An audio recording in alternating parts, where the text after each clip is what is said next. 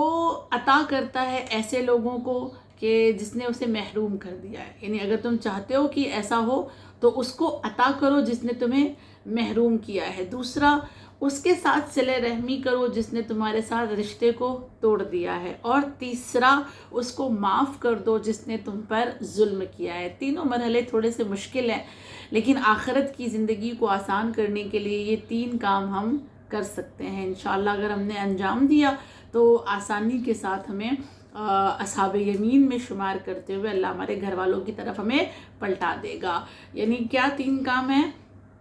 کہ اسے معاف کر دو جس نے ظلم کیا ہے، اس سے رشتہ جوڑ لو جس نے رشتہ توڑ دیا ہے، اور اسے عطا کرو جس نے تمہیں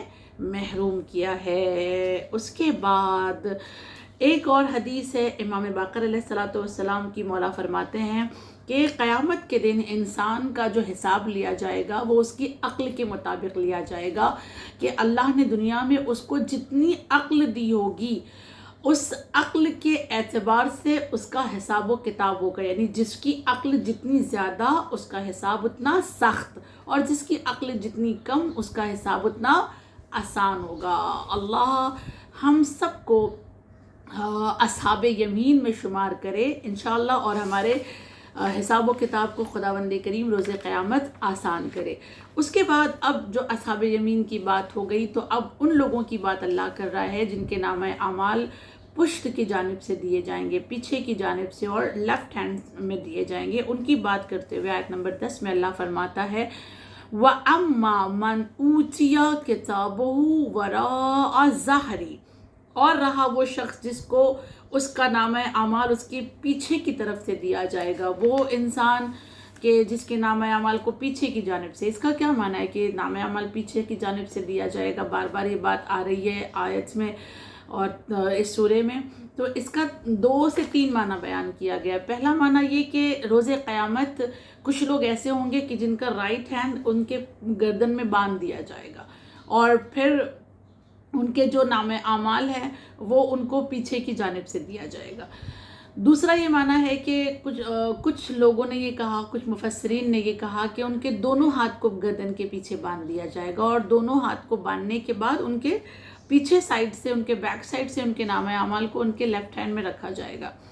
اور تیسرا معنی یہ کہا گیا کہ ان کا یہ پورا کا پورا جو فیس ہے، پورا چہرہ جو ہے وہ پیچھے کی جانب موڑ دیا جائے گا، اور پیچھے کی جانب موڑ دینے کے بعد ان کے نامہ اعمال کو ان کے لیفٹ ہینڈ میں دیا جائے گا۔ یعنی یہ ایک طرح سے روز قیامت ذلت اور خواری ہوگی، یہ جس کے ساتھ بھی ہوگا یہ ایک طرح سے نشانی ہوگی کہ اللہ نے اس کو قیامت کے میدان میں ذلیل کر دیا، رسوا کر دیا، اور یہ اس کی رسوائی کی وجہ یہ ہوگی کہ جو دنیا میں اس نے غرور اور تکبر کیا ہے، تو ایک نشانی ہوگی کہ یہ انسان ذلیل و رسوا ہو گیا۔ دیکھیں، ایسی روایات موجود ہے کہ جن کے